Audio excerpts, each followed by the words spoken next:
there was me, that is Alex, and my three droogs, that is Pete, Georgie, and Dim. And we sat in the Korova Milk Bar trying to make up our Razoo dogs what to do with the evening. Hey you guys, it's Friday and time for another movie review, and just as we promised, we're doing another Stanley Kubrick movie, A Clockwork Orange. Yeah, classic movie. I love this movie. Honestly, this is not only one of my probably my favorite Stanley Kubrick movie, this is one of my favorite top 5 movies ever of all time, of all movies. Yeah, and it's pretty close to the book too. It is quite faithful to the book, yeah. other than the ending, but we'll get into that. Right. And actually, that's probably not Kubrick's fault. Actually, I guess we can get into it right now. Yeah. It was based on the novel by Anthony Burgess. Now, the story goes that the American version, because it's a British book, the American version of the book had the infamous Chapter 21, but when the book was published in the U.S., the American publisher didn't like the last chapter and left it out. Okay, now what's Chapter 21? Well, in the book, and probably most people, even if you haven't seen the movie, you're probably quite familiar with the story because it's been referenced so many times, like fucking on The Simpsons, it's been referenced like a zillion times and stuff like that. Yeah, if you haven't seen this movie, then there's got to be something wrong. You got to go back and see this movie. This is one that I'm actually going to say you need to see this movie. Yeah. I mean, because like it's just so ubiquitous. Yeah, it's a movie that's taking place in England. Yeah. In a futuristic, well, for the time that the story's being told, kind of dystopian world where the Soviet Union and Europe have kind of merged into one thing, and it's not going too well. It's about a youth violence, I guess you could say. It's a gang of young hoodlums. Yeah. And what's happened to the criminal justice system, and there's a lot of philosophy to it. You'll see. Yeah, and let's say too, so there's all this stuff going on in the book, and the protagonist of both the book and the film, Alex, is pretty much a straight up psychopath. Yeah. He's a rapist, he's a murderer, he gets off on just beating the shit out of people and being as horrible as possible. Yeah, and he's supposed to be like 17, I think, in the book. In the book, he's 15. In the book, he's 15. Okay. In the movie, he's older. I guess they didn't want to go that super controversial route because, like I said, actually in the book, he's much worse than in the movie. So if you watch the movie and it's disturbing and just like, wow, what a shit. Even though you do kind of empathize with him, in the book he does way worse shit. Yeah, but I can really understand why they bumped his age up because actually. Yeah. Malcolm McDowell, who plays the main character, Alex, he's like 28, right? Yeah, he's 27 or 28. 27, 28 when he's doing the movie. And he's supposed to be playing like a 17 or an 18-year-old. Yeah, I got that because he was supposed to be still in school. Right. But the thing is you got to understand like the legal problems, where have, 15-year-old boys raping 12-year-old girls 10-year-old girls on screen. You couldn't do that. So in the book, that's what kind of stuff that happened. Yeah, they weren't going to put that. These were not good kids. These were hardcore criminals. And really, what the book is about it's Anthony Burgess is trying to show you that people in society will trade their rights away for safety to live a calm life. But it's not so simple when you do that. Which you see from Kubrick does a good job showing or illustrating the book. Yeah. Pretty good. Yeah. And I mean, like I said, the movie is fairly faithful to the book. It does some kind of Kubrickian things that he kind of brought to it, his own reading of it. But like I said, the reason that there was controversy is because the final chapter of the book actually has Alex, the central figure. It shows him like 3 years later, and he is seemingly outgrowing his youthful psychopathy. Yeah. And it's suggested that he's going to go on to have a normal life. Now, what happened was that when Kubrick was making the movie, he had read the American edition of the book, which doesn't have that last chapter. So he was already like halfway into making the movie before he even found out that the book had a last chapter that was like a redemptive kind of chapter. And then he said, you know what? I still don't want to do it like that because he's like, I don't think that, not shitting on the book because it's an awesome book. But I don't think that the redemption was earned. Right. I think I would have bought it more if it was 20 years down the line. but not when it's just like a couple years and now he's 18 and he's like, oh, maybe I'll get married and have a kid and I'll stop all this stuff. It just didn't feel like, because he is not he didn't have any inkling in the rest of the story that he wanted to change.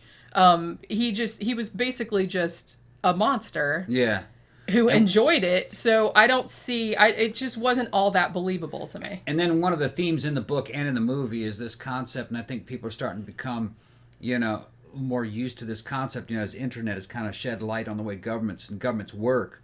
The government can't save you, really. In fact, a lot of them don't want to because they're corrupt. And, that's discussed in the movie, too. They crime is kind of a human problem. It has to be solved by people. Governments can't really legislate it away.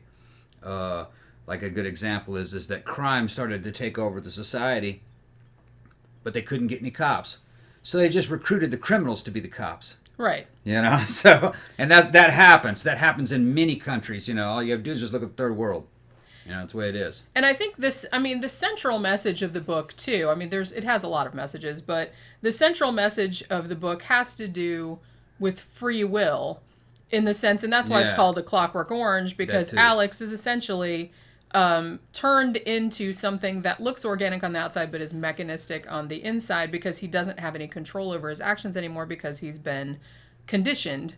Yeah. So they're asking, the book and the movie are asking you to contemplate, is it better to have people doing bad things because they choose to do bad things, or to force them to be good, even though they're not good people and they're only doing good because doing bad is painful for them? Yeah, the movies start to show that as societies start to degenerate, they start to become more authoritarian. And part of authoritarianism is to take away people's choice. You're forcing them to be good. You're taking away their choice of being good. When you see the movie, you see what I'm talking about. Which is essentially what the story is about. For people that haven't seen the movie, they take Alex eventually when he's in prison, and they come up with this new program called the Ludovico technique, where they can take a convict and force him to undergo all this aversion therapy. Yeah. Which is quite horrible the way they did it. They give you drugs and they make you watch these violent movies. So you associate sickness, like a horrible sickness, with violence, And from then on out, you can't commit evil. And then they let you out of prison early. Yeah, after 2 weeks. Right, but then the movie shows you what happens to a person when they cannot choose between good and evil. Yeah. They can't survive. And which you'll see, especially not in a world that's falling apart like this dystopian society that they put him back into. Yeah. You can't survive it. So a good person can't survive a harsh environment like that. So the interesting thing about it that they kind of posit, and this is in the book too, and also in the movie, is that Alex he's not sympathetic exactly. He's like an anti-hero in the sense that you sort of empathize with him, even though he's a monstrous character, even though he does monstrous things. But I think one of the reasons that you do kind of empathize with him and relate to him is because he is the only one who is honest about his monstrousness and is enjoying it. Like everyone else, and this is more talking about the movie, because in the book, a lot of the authority figures are much more sympathetic than they are in the movie. Like, say, the writer and who gets beat up and everything was a lot more sympathetic, and his Alex's guidance counselor was more sympathetic. But in the movie, pretty much everyone but Alex is like a horrible, screeching caricature of a person. Yeah. But they all like think they're good people, and they're trying to, they have good intentions, I suppose. But the way that Kubrick films it, it's almost like they're trying to show that Alex is the only normal person in this sort of carnival-esque like world. Like he uses all these weird shots, and all the people are really strange, little crazy hair and crazy wigs and all kind of shit like that. One of the things that crossed my mind is this, they're talking about this society has basically has removed people's ability to choose between good and evil, especially after the Ludovico technique. it could have been implied that maybe Alex and his droogs did not choose to be evil. That was just a natural occurrence based on the environment that they came up in. Right.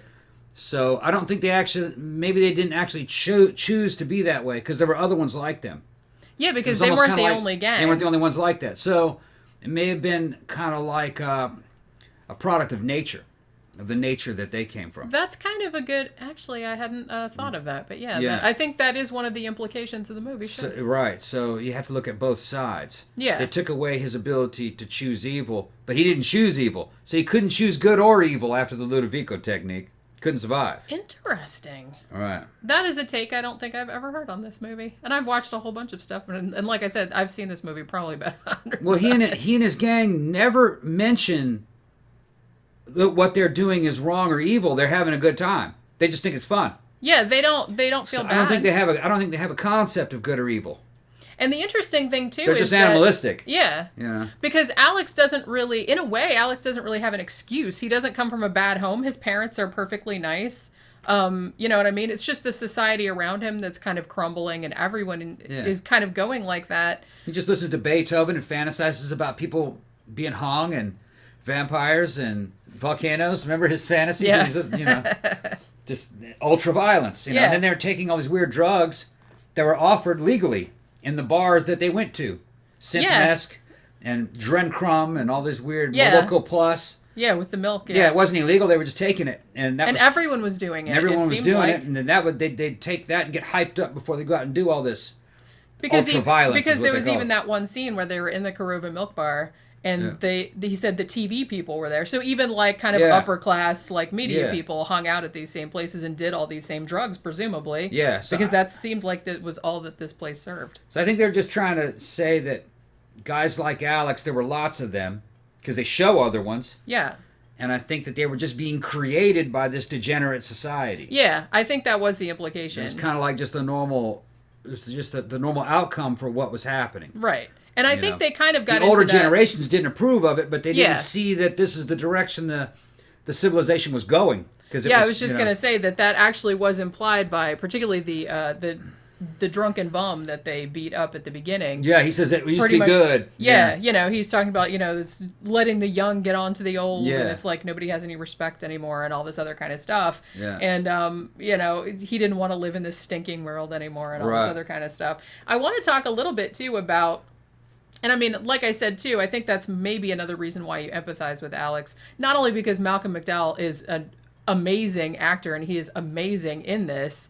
It wouldn't have worked without his charm. I don't think it would have worked with another actor. I can't No. really think of another actor who could have pulled that off.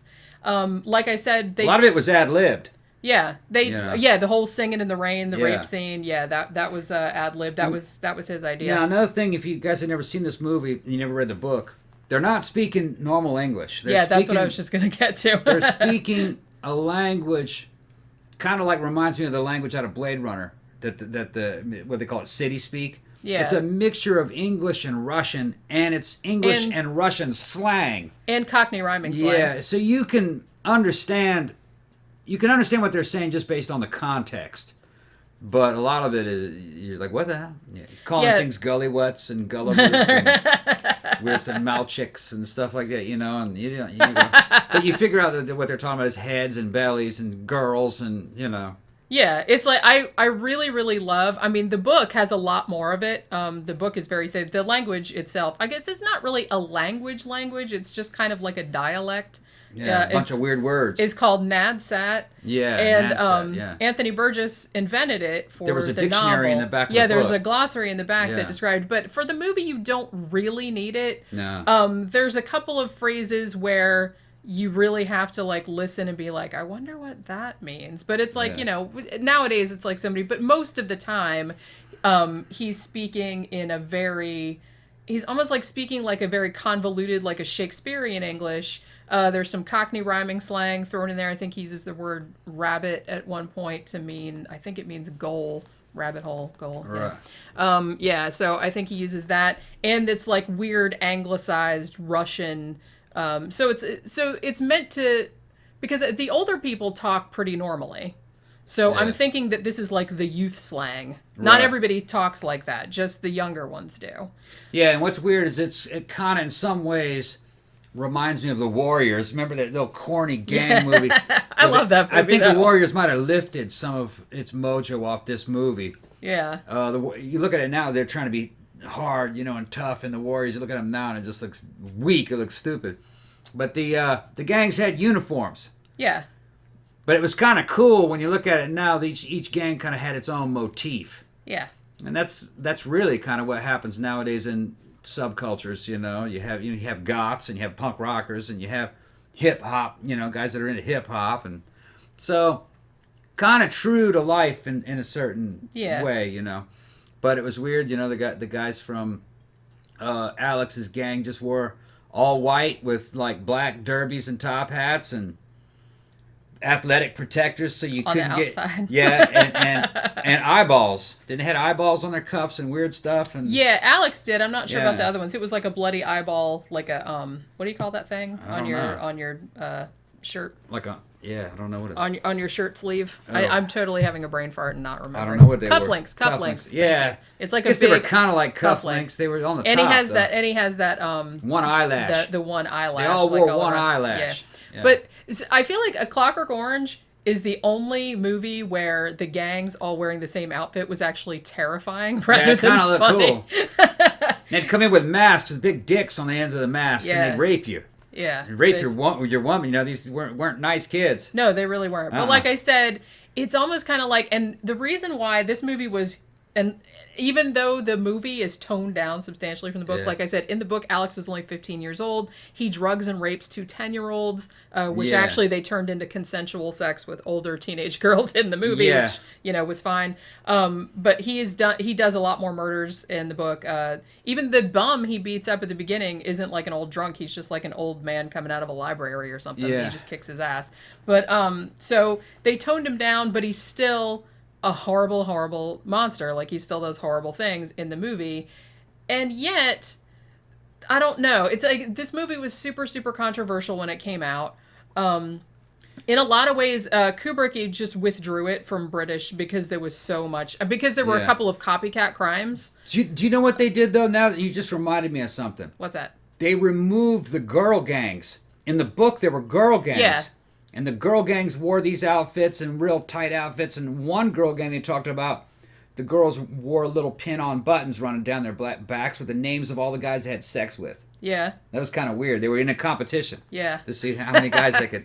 They really only showed Yeah. one other gang in the movie. Yeah. Billy Boy's gang. Billy Boy's with gang. their little kind of Like Nazi the Germanic, jackets. Germanic outfits with like ruffles and Yeah, it's like Edwardian camouflage Nazi. pants and yeah. That's what they look. And they were fighting over some girl they were going to rape in a theater. Yeah. Yeah, But then they decided they were going to fight. But she got away. She got away. She got away, yeah. But, they were beating each other up, throwing each other into pianos and stuff. Yeah.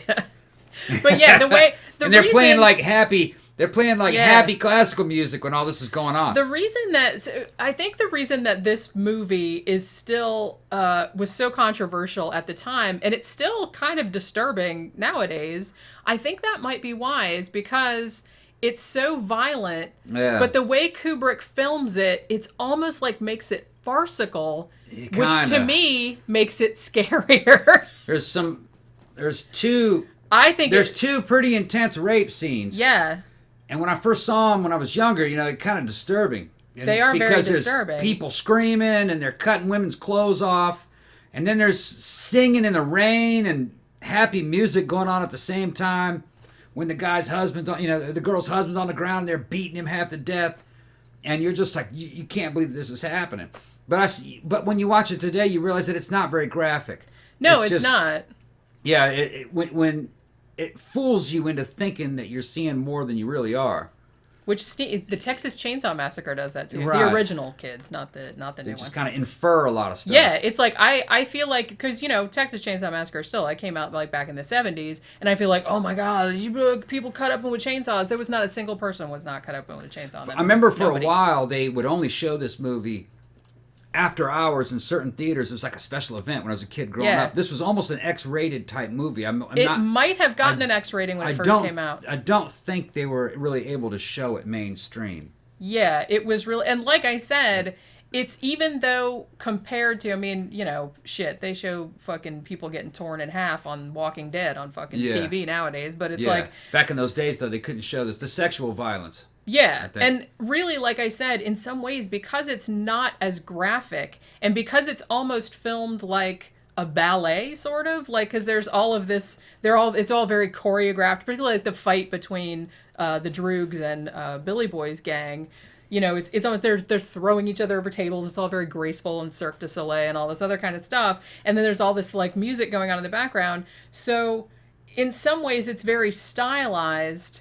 And in a way, I think it makes it more shocking. I mean, the rape scene with Singing in the Rain. Well, it's kind of like they're not taking it seriously. Right. But they are at the same time. And that's what I mean. And when we were just rewatching, because like I said, I've seen this movie like 100 times. I probably have it memorized by this point. But we watched it again a couple days ago.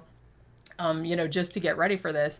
And that rape scene still really bothers me. I'm like, it's one of those things where it's like, I've never seen anything simultaneously so hilarious and yet so horrifying at the same time. What kind of makes it horrifying is that, you know what I mean, they're raping people in their own homes, without any warning. They just come in and start raping people. And they think it's hilarious. Yeah, it's the movie's got background music that's like classical music going. Yeah. And it's just weird, the juxtaposition of all these opposites. You're like going, what the fuck? And it's very disturbing. Alex and his gang are just mentally in a parallel universe. They don't have any empathy for these people. Yeah, they do not give a single fuck. No, they think it's hilarious. Yeah, and he says that. I mean, in so many words. They're just driving around. It's like, oh, well, we're going to go engage in the old ultra-violence. Hey, that's cool. Break into this house. Let's break into this house and rape this woman. And that's just what they do. That's what they do for fun. And they do not give a single crap about anyone. No, steal your shit and then just, get rid of it. Yeah. Trash it, sell it, whatever. Yeah. So it's, in a way, like I said, I think that's kind of why, and the movie still might be controversial now. I don't really know. But and what's weird is this is Stanley Kubrick. Yeah. This isn't a 2-bit director, you know what I mean? This is a well-made film. It's not even a flick. This is a film. It's a film. It's a film. with a lot of deep implications to it, you know what I mean? After you think about it, you go, yeah. And then Anthony Burgess is supposed to be one of the main victims in the movie. And really, who's the guy who wrote the book? He kind of wrote himself into this story under a pseudonym. He's not only the main victim, he's also one of the main perpetrators later on.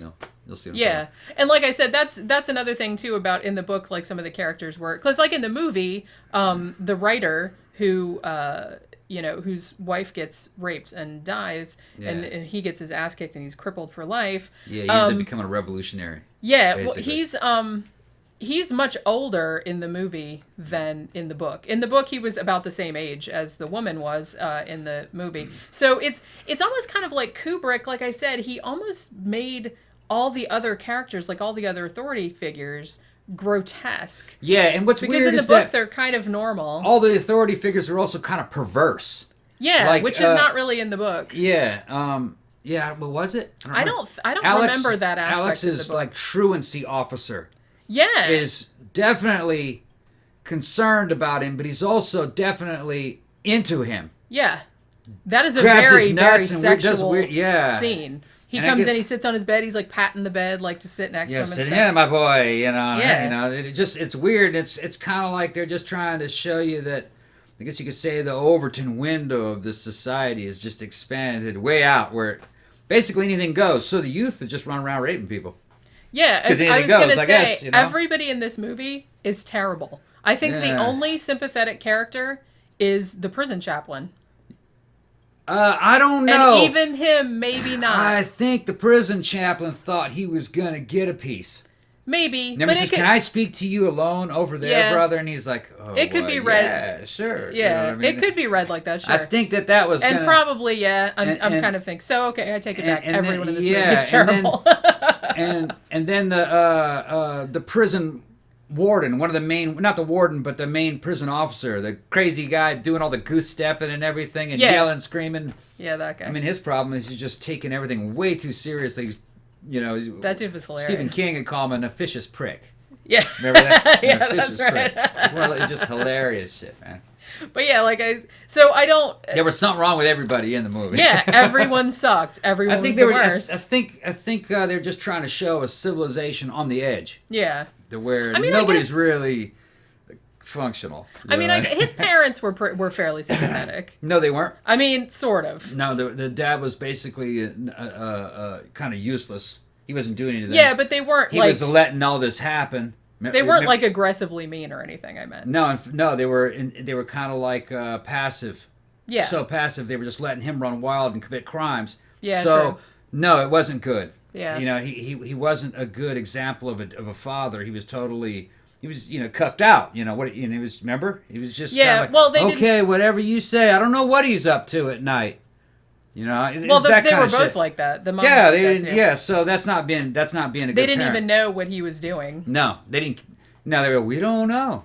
Yeah. And this is allowing a disaster to happen. So I'm gonna call bullshit on that. No, that was bad. Well, actually, although one of the better things they did was when Alex got let out of prison after the Ludovico technique and he went back to the house, they actually did put their foot down and not let him move back in. No, that was the border.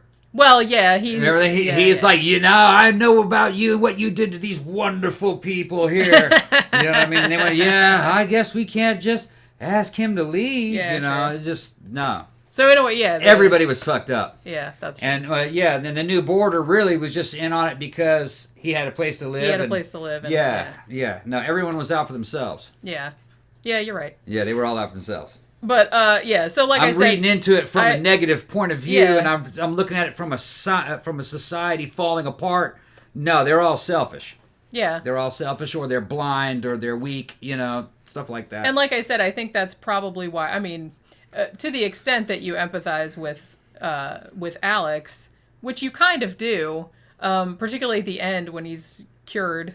And everybody's like, "Yay, he's back to being a psychopath." Well, I don't know, because I kind of feel like that might be. I think that the final scene, where before he says, "I was cured, all right," when he has that fantasy. Yeah. Did you notice something interesting about that fantasy that he was having that was different from his other ones? What was that? It appeared that the sex was consensual. It also appeared the woman was on top in a dominant position. There was also no violence. So but it was in public. It was happening in public. But it was kind of weird, though. That's not inherently he says, bad. I was cured, all right. But I think the main win was that he got that settlement. Yeah. They gave him a whole bunch of money, hush money, to keep him quiet. Well, they gave him a job with a lot of with a high salary. From what I remember in the book, they gave him a bunch of money too. They gave him a job, but they also gave him a big settlement. Yeah, because they didn't want him to shit on what they did to him. There was a big election happening. It involved a bunch of political parties in the book, and they didn't want him going to the news. Yeah. And talking about this because it would affect some up and coming politician. Yeah. The whole society was corrupt. But like I said, that final scene, his final fantasy, after he says that he's cured, where the implication could be either he's returned to his psychopathic ways, or he kind of has, he got his free will back, but he wasn't it's evolving. It wasn't as bad as it was. Maybe. Because, I said... Well, he was older. He had been in prison for a few years. Yeah, he was in prison for 2 years. Yeah, 2 years, and then that would have made him probably about, in the book, 18 maybe? Yeah, he was 18 in the last chapter when he decided that he was not going to do So maybe they were just saying that he kind of naturally matured maybe a little bit. Yeah. But there's no telling. Kubrick does all kinds of stuff. In the book... That's what I mean. In the book, it didn't make any implications. They just said that they had reversed the conditioning. That was basically from what I remember. Yeah. Which meant that if he was a nut before, he would continue being a nut. Now, there's a sequel to it. To that book, and evidently in the sequel he's a normal guy. He grew out of it.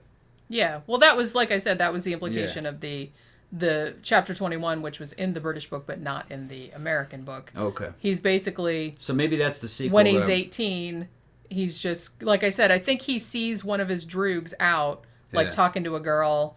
And acting normal and stuff and talking like a grown-up instead of in their little Nadsat language. And he starts contemplating, maybe I'll get married and maybe I'll have a son and I don't want him to end up like me and stuff like that. Which, like I said, I could buy that more if it had happened later on. I feel like an 18-year-old dude doesn't have that level of insight. No. Particularly one that has Maybe spent back his in the entire 60s. youth, Maybe back in the 60s. has spent his entire youth being a terror. Yeah. I don't think that there is that quick a reversal. Is there anything else you want to say about this movie? Because this is a must-see.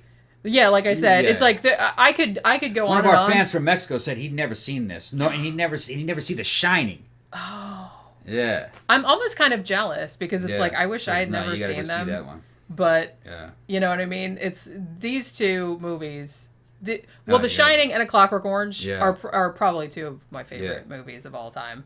Well, all of Kubrick's movies are Yeah, good, but there's a Blu-ray for sale on eBay that has 2001, Clockwork Orange, and The Shining on it. You can get all three movies for about $15 on Blu-ray, man. And there's a lot of extras. It's a great. yeah, disc. each disc has a shit ton of extras. Yeah, on and it. it's not one disc; it's three discs in Yeah. the same package. So Yeah, it's- $15. It was such a Yeah, good deal. We got it good at deal. Target, like I said, but Yeah, and all those movies are eminently rewatchable.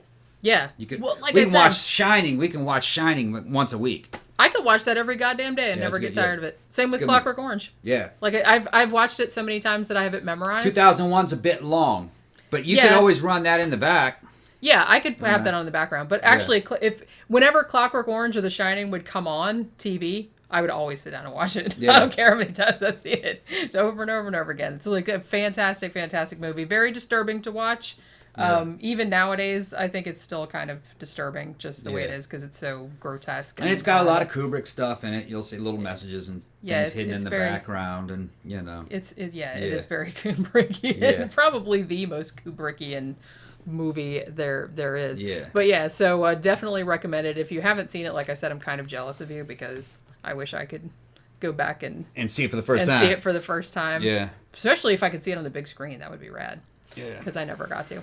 But anyway, hope you enjoyed our little rambling analysis of A Clockwork Orange. Go see it if you haven't. Also, remember, if you like the show, to like, share, subscribe on all your social media. Check out all our other channels. What do we have? VO, BitChute, Yeah.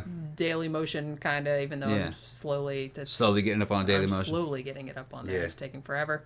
Also, if you'd like to financially support the show, you can go to our Patreon page, patreon.com/13o'clockpodcast, or you can go to our blog, which is 13o'clockpodcast.wordpress.com. And there's a link in the sidebar to a PayPal account where you can give a one-time donation. And be sure to check out our regular episodes, which come out every Tuesday, and our movie reviews, which come out every Friday. And that will do it for this installment. See you later.